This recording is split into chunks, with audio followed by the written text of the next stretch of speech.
Hi, I'm Judy Dans and welcome to my workroom. This is part 2 of the Accuquilt Go Cutter Rose of Sharon die tutorial.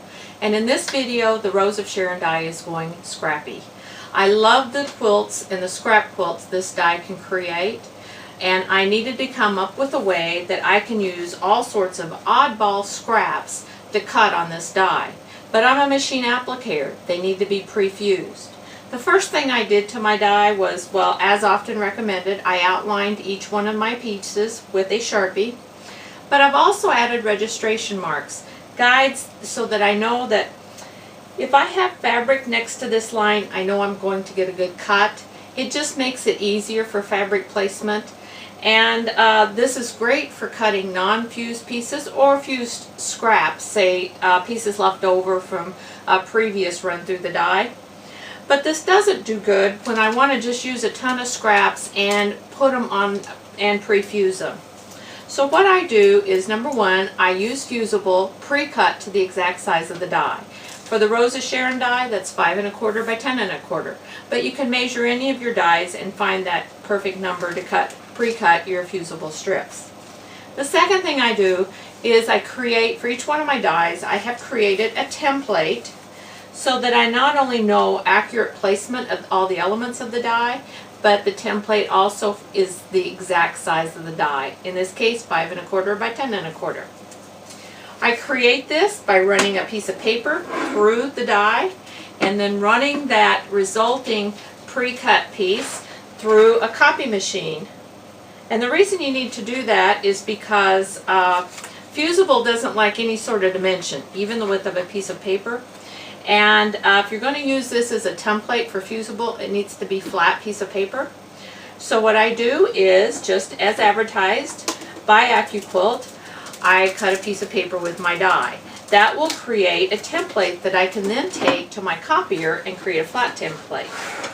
So as I mentioned in my other tutorial, I like to use an oversized mat with this die because it is a very full die, cuts a lot of pieces, and it's very easy to get the smaller mat slightly askew and you will miss cutting.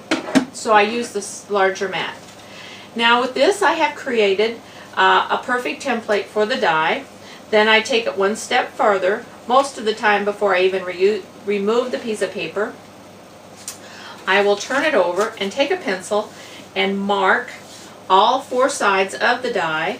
Then I take this piece of paper to my cutting mat, and with my rotary cutter, I cut, and I end up with a nice template, shows exact placement, and is the exact size of the die.